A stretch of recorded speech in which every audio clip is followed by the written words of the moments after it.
Hi, welcome to Hollywood Crime Scene. This is Rachel Fisher. Hi, this is Desi Jedeikin.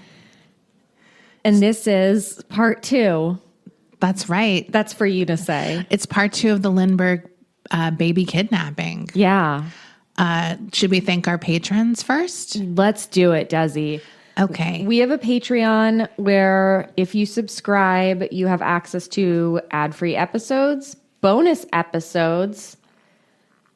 That's just at the $5 tier. If you subscribe to the $10 tier, then you can get all that shit.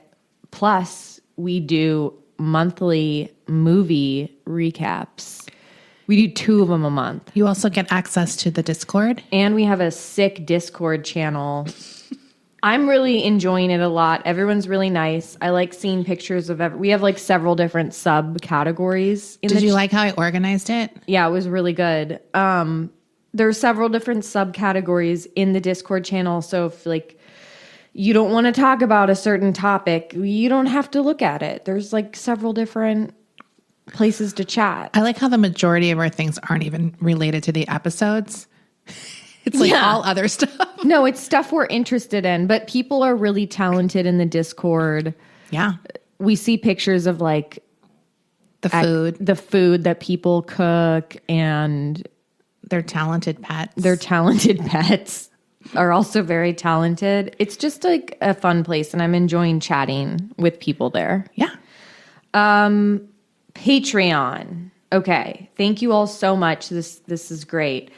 This week we had Katie, Sarah, Samantha, Steve, Robert, Don, Sabrina, James, Jasmine, Nika, Maddie, Lisa, Jenny, Jennifer, Julia, Karina, Carmel, Lisa, Kylie, and Ryan. Thank you very much. So, as mentioned before, we are back for part 2 of the Lindbergh baby kidnapping. At the time it happened, it was considered the crime of the century, and it truly is a case that is still being talked about today because there is a lot of unanswered questions, as well as suspicious behavior by several people involved in the case, including investigators and Charles Lindbergh himself. Once again, the book I'm using as a main source is called The Lindbergh Kidnapping, Suspect Number 1 by Lisa Perlman. And one of the reasons I picked this book, other than the fact that it is heavily researched and in-depth, it's also the most recent book. But the main reason is because Lisa puts forward, in my opinion, the wildest theory on what actually happened in this case yet. But before we get to the theories, we have more to get through regarding the facts of the case. Where we left off last week, after over 2 months of being missing, investigators believe they have found the body of the missing child. After the news breaks, the nation is in grief, and they are also out for blood. So on May 12th, 1932, at 4:58 p.m., Betty Gow, who is the nurse, the night nurse for the child, is brought in to identify the remains found on the side of the road. She recognizes the clothing found with the remains and positively IDs the body as being that of Charles Lindbergh Jr. The missing person case officially becomes a murder investigation. By 7:30 p.m., the news breaks everywhere, including to Charles Sr., who, if you don't remember, was on another wild goose chase with John Curtis on some kind of ransom lead, and they weren't able to be reached until then. Headlines screamed, "Baby Lindy found beaten to death." Now, this info was not official yet, but was sort of a preliminary guess as the head had severe fractures. Lindbergh wouldn't leave wherever he was until hours later, which is pretty weird considering that his baby was possibly just found. So he wasn't back when they wanted to begin the autopsy. Because Anne, the mom, was obviously too distraught, Betty Gow was once again sent to observe the autopsy. Coroner Frank Swayze was appalled when Betty Gow arrived, looking what he said was tarted up with excessive makeup and smacking gum in this solemn procedure. He later said he wanted to throttle her. We love an inappropriate tart. I don't know what was on her mind, but wow, that's something. So Gow is able to further confirm the identity upon seeing the overlapping toes of the right foot, something that was very distinct on the child. The initial conclusion was that he died by blunt force trauma to the head, but weirdly enough, this wasn't even considered a full autopsy. They kind of referred to it as a look-see. So Lindbergh finally arrives early into the next morning. He comforts his wife by saying, if the baby died the night he went missing, then nothing that could have been done by us would have made a difference anyway. So very odd comfort, to be sure. One thing I forgot to mention last week was the fact that Anne is pregnant with their second child at the time. So all of this trauma is happening while she's in the early stages of her pregnancy, which just adds to her emotional devastation and stress. Obviously, Charles had no way of knowing that the child died the same night he was kidnapped, or did he? So as during the kidnap phase, Charles is remarkably unemotional. Anne is disturbed by her husband's demeanor. The next day she writes in her diary, his terrible patience and sweetness and silence is terrifying. The next day, Lindbergh insists that he also identify the child. Observers looked on in horror as he asked for a sharp tool, then pried open the mouth to count the child's teeth. Wait a minute. They let him do this? Yes. They let him do this? Yes. He's not a doctor. No. He also examines the toe before saying, quote, I am perfectly satisfied that this is my child. Charles Jr. never receives a full autopsy, something that is required by New Jersey State for all homicides. There are no toxicology tests or whatever the version of that was back then, anything. That's crazy. There's not even any outside confirmation that this is the right body from an independent source. It's just based on the world of Charles Sr. and Betty Gow. So basically, this is one of the first things that people are suspicious of, that this possibly wasn't even the right body. Like maybe the baby is still alive and out there. Like that was an early conspiracy theory. Adding to that is just the misgivings about how everything in this case has been handled up until that point. But despite the misgivings of some people in this coroner's office who had more questions and wanted to do more investigation, they basically just kind of sign off on this autopsy report without really doing the full thing. One person in the coroner's office, a Dr. Mitchell, was particularly unsure of everything that was going down. One of the fractures on the skull was a small hole on one side, and he theorized that the child possibly died by gunshot wound, but this was immediately dismissed and was never investigated further. Lindbergh insists on immediate cremation despite Anna's objections.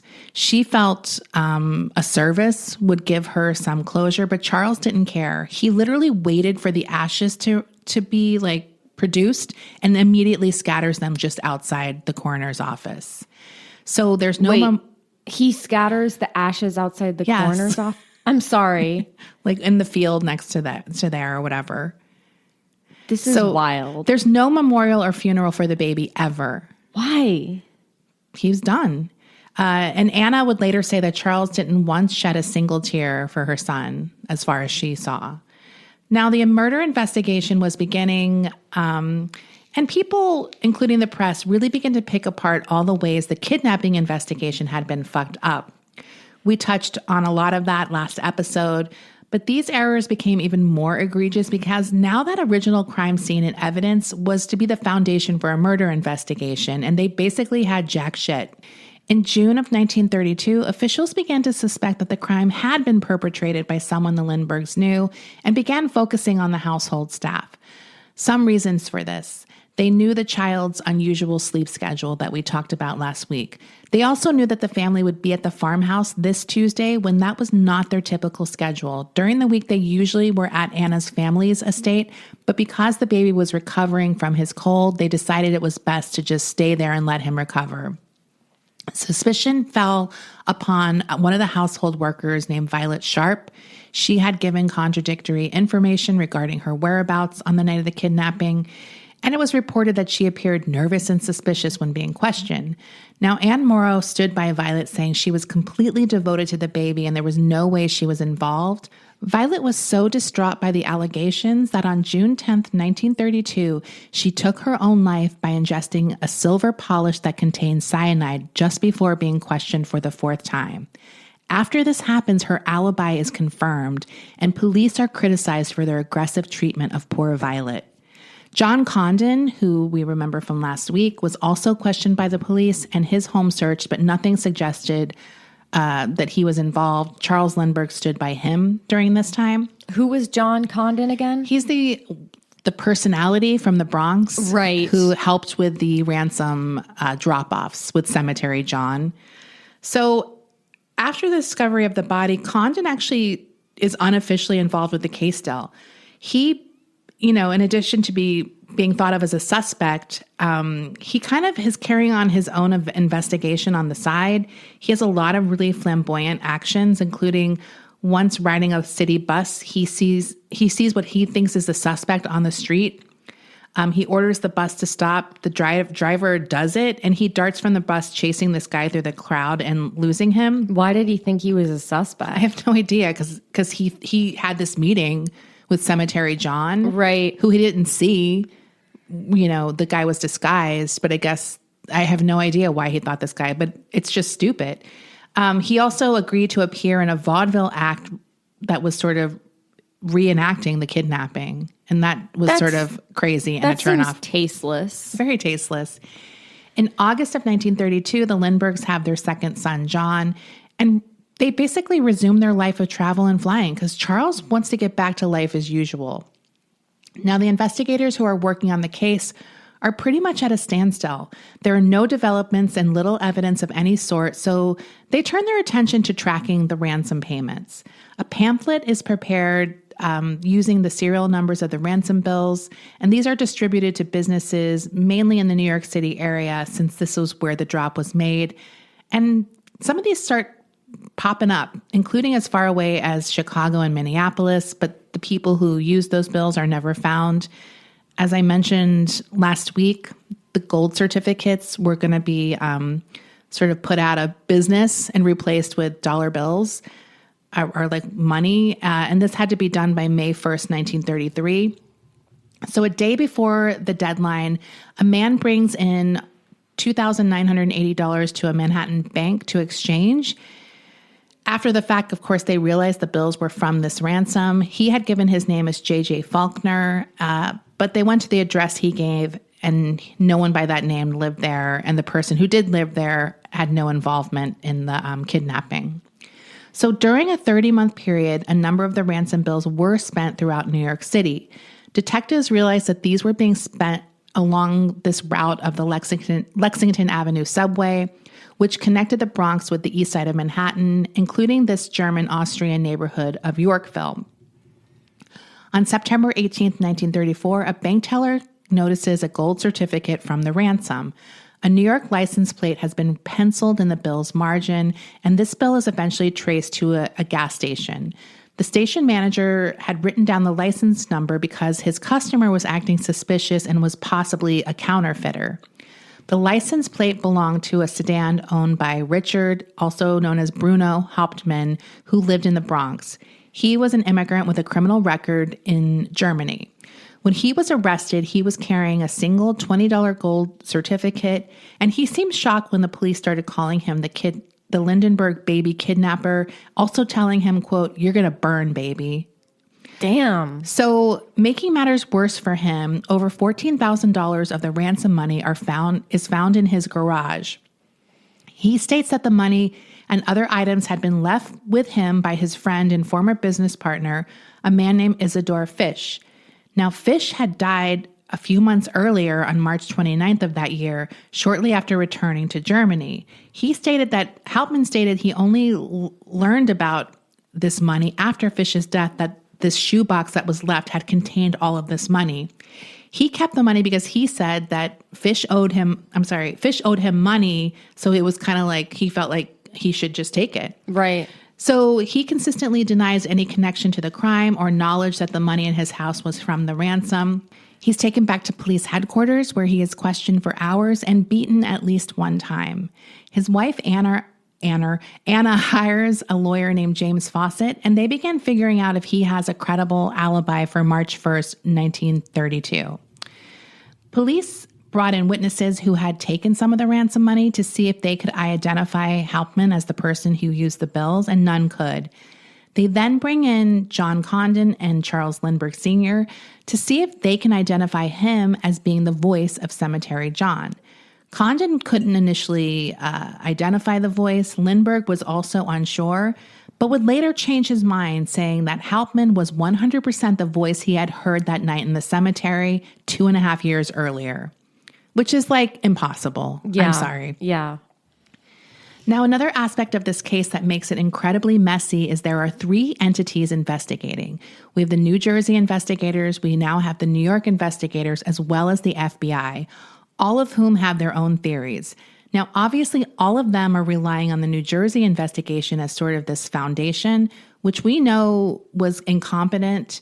And at this point, the New Jersey investigators are humiliated because they're getting their asses handed to them like daily in the press for their incompetence. I mean, they're the ones who let the crime scene get trampled on. Yeah, and just did everything wrong. Right. Just day one, they were fucking up. And letting Lindbergh basically lead the investigation. Crazy. So this leads to a truly unbelievable tidbit. So the New Jersey investigators had hired a early fingerprint expert to be on the case to kind of examine the ladder. He, of course, found the ladder had tons of fingerprints, police fingerprints. Oh my God. They were just covered in police fingerprints, but he managed to like go through them one by one and kind of eliminate those fingerprints. No one wore gloves? No. He does manage to find a set on the ends of the ladder that were unidentified and were, in his opinion, likely to be the prints of the maker of the ladder, who would be someone involved in the kidnapping. Wait, are we talking about the ladder? Yes. I thought you were talking about letter.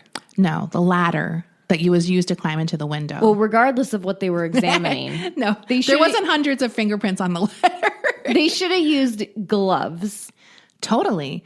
So he determines that they're not a match for Hauptmann.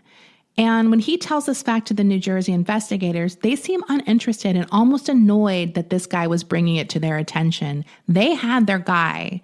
Shortly after this, all fingerprints were wiped off the ladder by state police.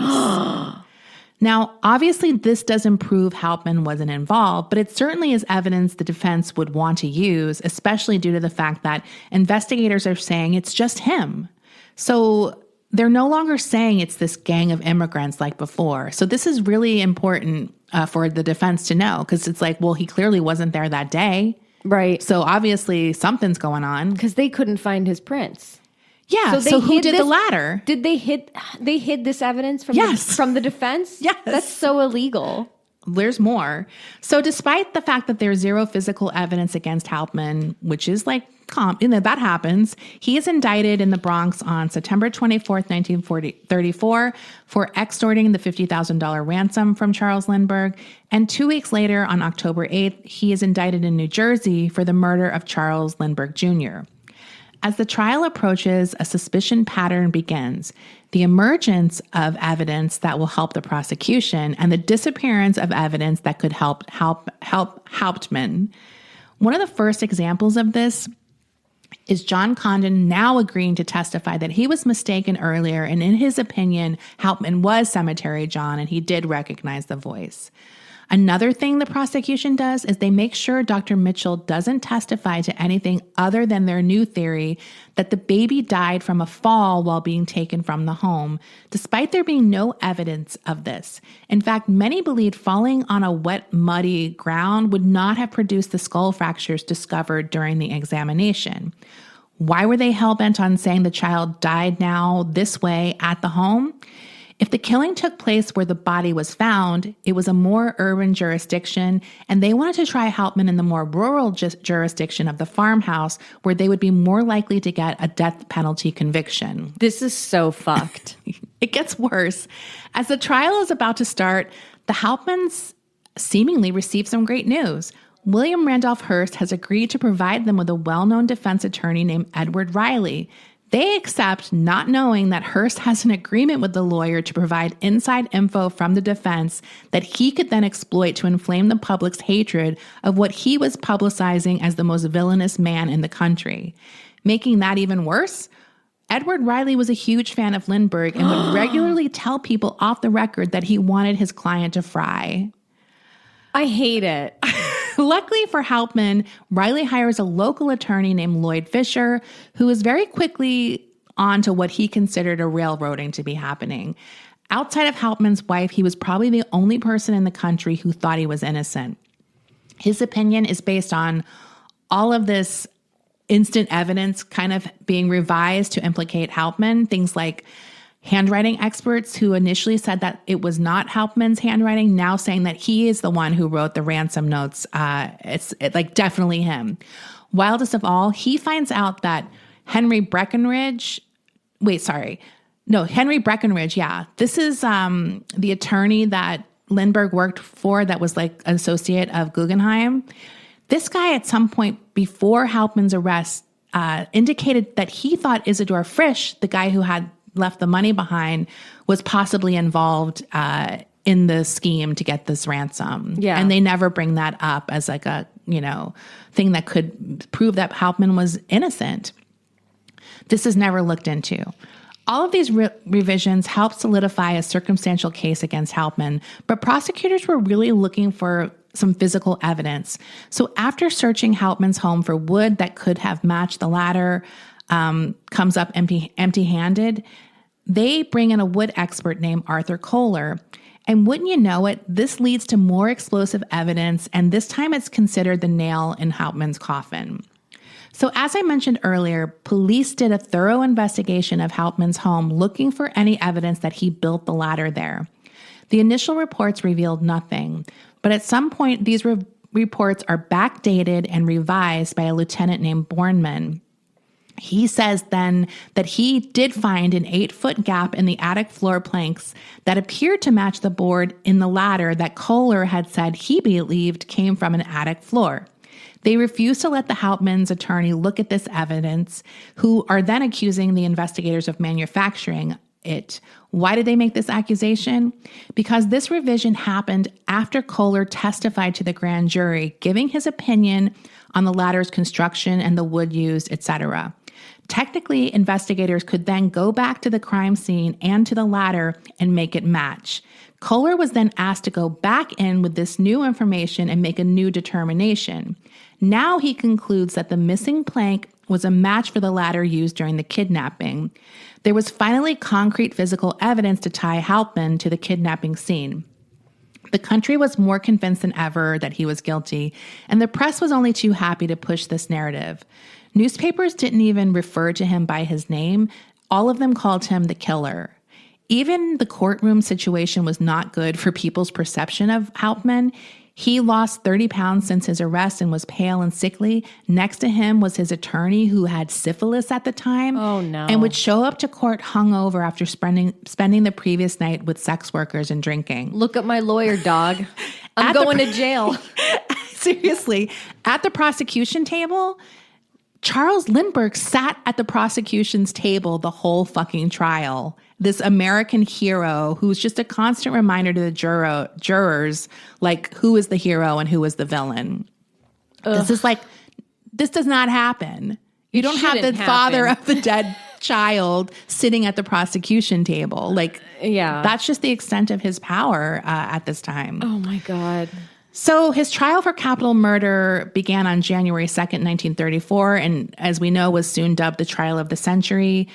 Reporters swarmed this town. Every hotel room was booked. And Riley Hauptmann's lawyer was incompetent from the start. Even if you believe all of these witnesses revised their opinions, the handwriting experts, Condon, Lindbergh, even if you don't think the fingerprint evidence was relevant or that Dr. Mitchell wasn't coached, as a defense attorney, you should still use all of this to create reasonable doubt. Like, he had a lot of opportunities to be like, well, why did you change your mind? And he didn't. Because he had syphilis. He was like... he was whatever. He wasn't feeling good. He was not feeling it. So, I mean, we all know this. This is unbelievable, and does lead to a lot of fights between Riley and Fisher, who's like, what the hell are you doing? But he's just a side counsel. Like, he's not the one in charge.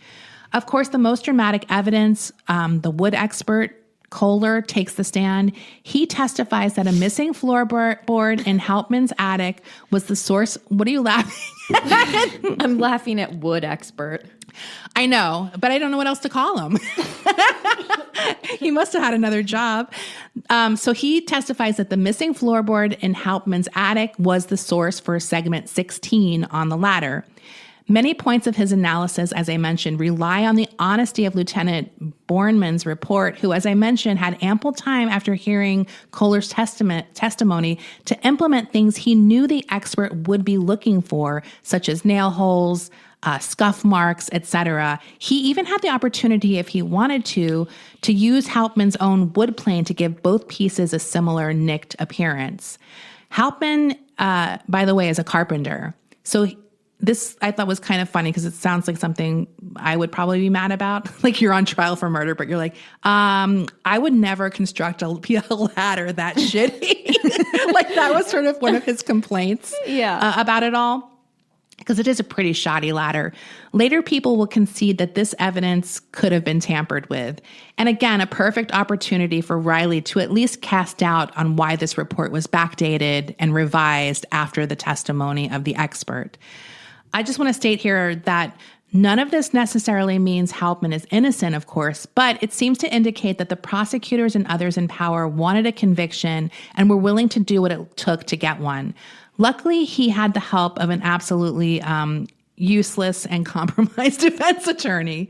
So now the defense puts on a very lackluster defense. I mean, at this point, the conviction is all but certain, but they still don't do anything. They just kind of go through the motions. After closing arguments, the judge all but instructs the jury to convict. It's basically a very pro-prosecution jury instruction. 10,000 people or more are outside the courtroom screaming, "Kill Hauptmann," like while this is happening. On February 3rd, 1935, he's convicted and immediately sentenced to death. His attorneys appeal, and at this point, Lloyd Fisher is repping him through the appeal process. He loses his first appeal, he applies for another. At this time, there's a new governor in New Jersey. His name is Harold Hoffman, and he's very interested in the case and feels like something is off about the whole thing. He secretly visits Hauptmann in his cell on the evening of October 16th, 1935, with a stenographer who speaks fluent German.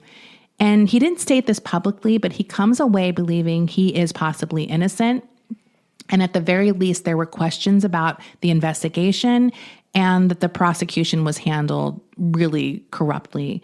Hoffman urges members of the Court of Errors and Appeals to visit him as well, Hauptmann as well. And on December 5th, 1935, the governor quietly reopens the kidnapping case. Coincidentally, shortly after this, Lindbergh shocks his wife by telling her that they would be relocating to England or Sweden for the winter, possibly longer. In late January 1936, while declaring that he held no position on the guilt or innocence of Hauptmann, Hoffman cites evidence that the crime was not a one-person job and directs Schwarzkopf, the head of the New Jersey State Police, to continue a thorough and impartial investigation in an effort to bring all parties involved to justice. And he is receiving credible evidence of others being involved, which may or may not exonerate Hauptmann, but should still be looked into. Hauptmann continues losing his appeals, and he is finally scheduled to die on March 31st, 1936. He gets a small reprieve when his lawyer, Fisher, finds a new reason to open up another appeal, but that goes nowhere. And at that point, the governor says he can no longer issue another reprieve. He just ran out of time to find anything to halt this execution. Hauptmann turns down a large offer from a Hearst newspaper for a confession and refuses a last-minute offer to commute his sentence from the death penalty to life without parole in exchange for a confession, and he is electrocuted on April 3rd, 1936. Now, Hauptmann continues to be obsessed with the case after Hauptmann's death, and hires his own investigator to continue digging into it. After the execution, he's not the only one who now sees how unethical the whole thing was. Some reporters and independent investigators have numerous questions about the way in which the investigation had been run and the fairness of the trial, including witness tampering and planted evidence. And many people start commenting on the fact of all of this, including the American Bar Association, who issues a report on the unfairness of the publicity in the trial, calling the behavior of the press and radio commentators, quote, perhaps the most spectacular and depressing example of improper publicity and professional misconduct ever presented to the people of the United States in a criminal trial. The governor himself will say in 1938, someday someone may supply the irrefutable answer to the question molded from all the enigmas of the Lindbergh crime. Did the wrong man die in the electric chair? Twice in the 1980s, Anna Hauptman sues the state of New Jersey for unjust execution of her husband. The suits are dismissed due to prosecutorial immunity and statute of limitations. She continues fighting to clear his name until her death at the age of 95 in 1994. Now we'll take a break here and come back with the theories. Now, many people believe that Hauptman is guilty. So it's not like no one thinks that anymore, or at the very least that he's part of this plot in some way. Robert Zorn wrote a book in 2012 called Cemetery John. This proposes that Hauptman was part of a conspiracy with two other German-born men named John and Walter Knoll. And this theory is based on something that happened to his father, economist Eugene Zorn. Eugene Zorn believed that as a teenager, he had overheard this conspiracy being discussed between the three men. So that book goes more into this theory. Inside job theories are also very popular. Was it one of the domestic workers who obviously knew the family's schedule well, or could have told one of their more unsavory friends? Another theory is that Anne's sister, Elizabeth, who, if we remember from last episode, was Charles's first choice, but she was too sick. The theory is that she never got over Charles picking Anne instead of her and killed the baby in a fit of jealousy. And Charles, who was obviously he didn't want to have any scandals, covered it up to avoid that. But the more interesting theories involve a suspect that would indicate the ultimate inside job, Charles Lindbergh Sr. himself. So a prevailing longtime theory is that Charles Lindbergh accidentally killed his son in a prank gone wrong. He was a known prankster, just another one of his bad qualities, often hiding the child from Anne to kind of scare her. Adding to this theory is that this notorious prankster seemed to abruptly stop his pranks altogether post-kidnapping. In a book called Crime of the Century, The Lindbergh Kidnapping Hoax by criminal defense attorney Gregory Algren, he says that he thinks Lindbergh climbed a ladder and brought his son out of a window, but dropped the child, killing him, so he hid the body in the woods, then covered up the crime. He was only too happy to let Hauptman take the blame. But perhaps the wildest theory of all involving Charles is out of the book I used as my main source. So there's a little background. I'm going to try to keep this succinct because it's very detailed. And this was literally 10 chapters in the book breaking this down. So I recommend the book. It's very well written. And this theory is so detailed. But I'm going to see what I can do here. What's the book called again? I don't remember. I said it up top. Rewind. It's like the Lindbergh kidnapping suspect number 1, Lisa Perlman, I think. Okay. She's from the Bay Area, by the way. Oh. I don't know if that matters. So, background. In the 1920s, Elizabeth Morrow is diagnosed with severe heart disease following a rheumatic fever. Lindbergh is very interested in biological work at this time and becomes invested in her treatment. After asking her doctor why surgery could not reverse the damage, Lindbergh was told that the procedure would take longer than the heart could be removed from the body without causing permanent damage. Lindbergh, his engineering brain sort of kicks into gear, and he ponders, why couldn't a machine be used to sustain the live organ during the surgery? Through a connection he has with an anesthetist named Palulal Flagg, he is informed about the work of Alexis Carrel, who had been working on problems related to sustaining organs in vitro and had been awarded the Nobel Prize in Medicine in 1912 for pioneering vascular suturing techniques. The very next day, Lindbergh makes an appointment to meet Carrel at his laboratory in the Rockefeller Institute, which is like 10 miles from where the body is found, by the way. There he sees what Carol is working on, which is a rudimentary artificial heart that is nowhere near being viable. Lindbergh is convinced that he can do better and help out with this project. For more than 2 years, he spends all the time he can spare from his aviation duties working on this artificial heart with Carol without anyone having any inkling about what he's doing. So he's working on this device at the time of the kidnapping, and it was truly their obsession. Charles's diaries are blank for all of these months that the kidnapping is happening. He wrote every day, and all of a sudden, these entries stop. Now, remember, Lindbergh was constantly off on his own missions during the months that followed the kidnapping. There was 1 week, like a week and a half after the baby went missing, that he's just gone for a week. He always says he's on these wild goose chases trying to kind of find evidence, figure out things, meet kidnappers, whatever. And people are often unable to reach him. At the same time, Carol is doing experiments that will be important in medical history. Carol hoped to improve his perfusion device by conducting experiments using the body of a living person, not just animals. But unfortunately, this person would have to die as a result of these tests.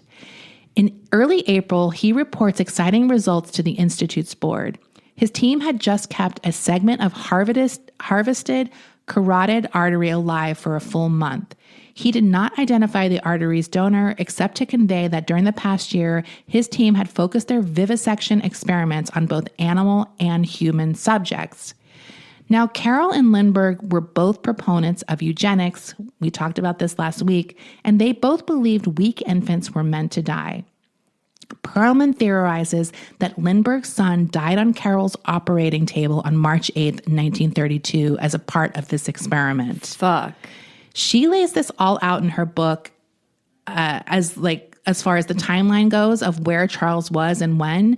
Does this explain why he headed up the investigation in order to ensure no one would find out what happened or look into things he didn't want them looking into? She also provides potential physical evidence. During the investigation, they get some stuff tested at something called Squibb Laboratories.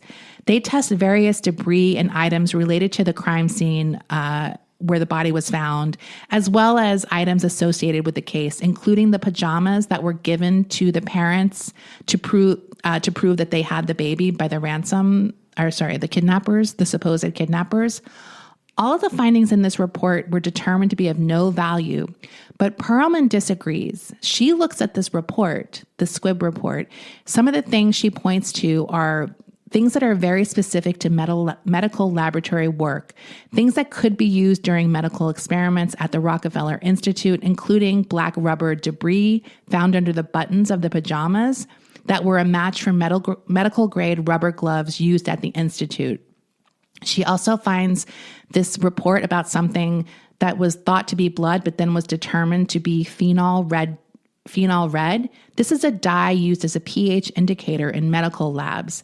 There were also rubber shoe covers that were something that is used in laboratories.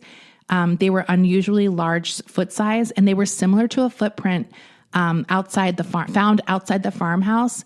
And it was not used because Hoffman wore a size 9, and it didn't fit their narrative that he was the guilty party.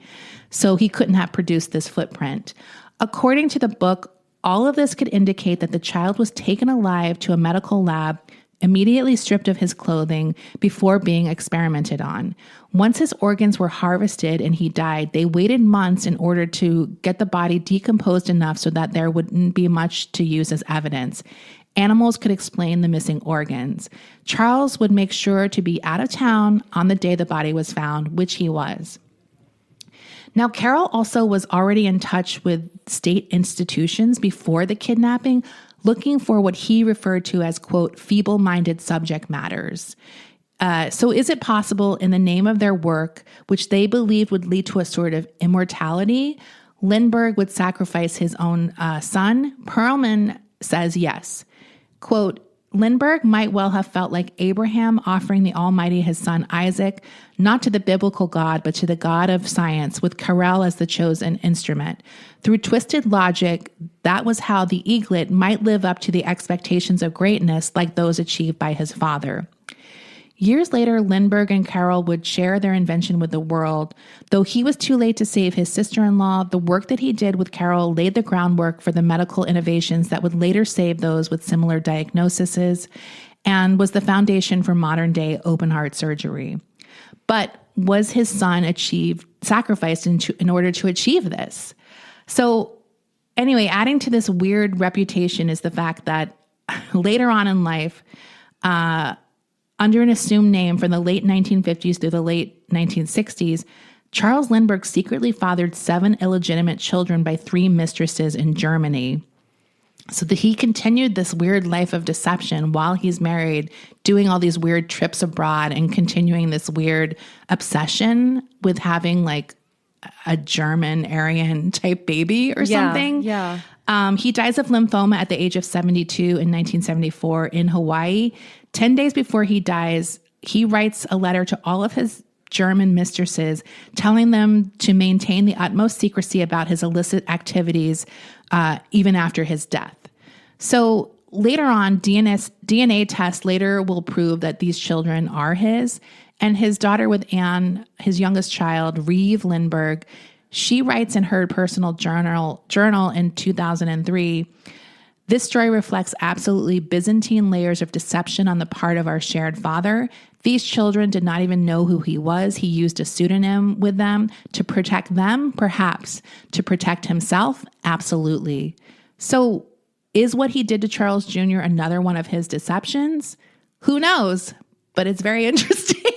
It's a very compelling case she made. And she, like I said, I gave you guys the quick version. It is very detailed and gets into like the nitty gritty in her book. Yeah. But it's crazy to think that that could be a possibility. I mean, at the end of the day, regardless of if he murdered his own son, fuck this guy.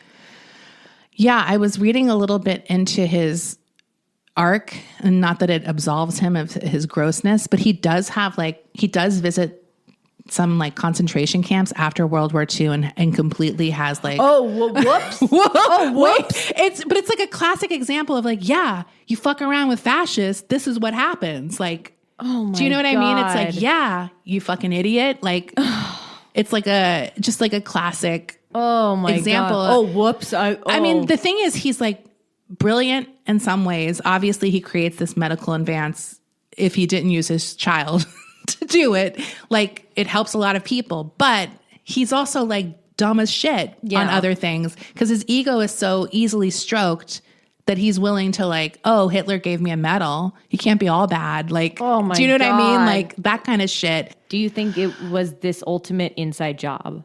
I mean, part of me is like always sort of like going to go along with the most interesting conspiracy theory that seems remotely true. Right. Do you know what I mean? Right. Like, I think she makes a really good case, and it does explain a lot of his weird behavior.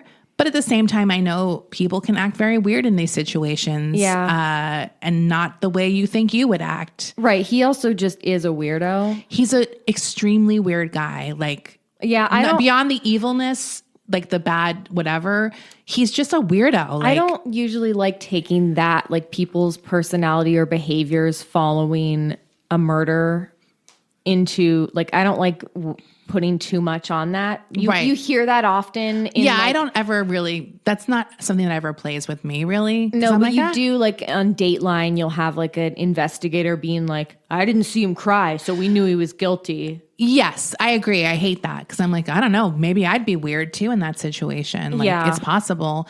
But I think the most interesting aspect of it is that he was really embarrassed of this child. Yes. So in that regard, I can see him thinking, well, there's motive. You could say that was motive. Yeah. And it's sick to think someone would take it to that extreme. But but if he did think it would give this child some value, I mean, it's just disgusting. So, but I don't know. I recommend the book. This section is actually really interesting, especially the history of this medical device. And the doctor, he gets wrapped up in the Nazi shit too, because Charles brings him into it. And then he starts working with the Germans. Like, so it's like a whole mess. and gross, and he ruins his whole like reputation, deservedly so, obviously. Right. But yeah, so it's definitely an interesting book. It's very well researched, like I mentioned up top, and I like this crime writer because she's meticulous. Yeah. So it's definitely a wild theory, but she does back it up. And I don't really know what the truth is. But it's you can see why this case took on so much conspiracy theory type.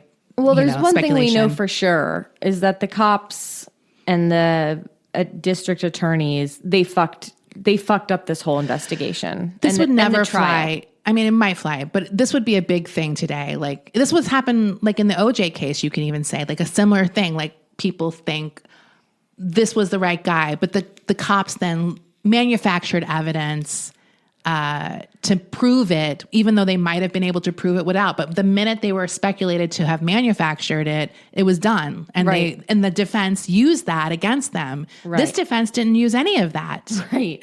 I mean, maybe it wouldn't have worked, but it's like they didn't even try.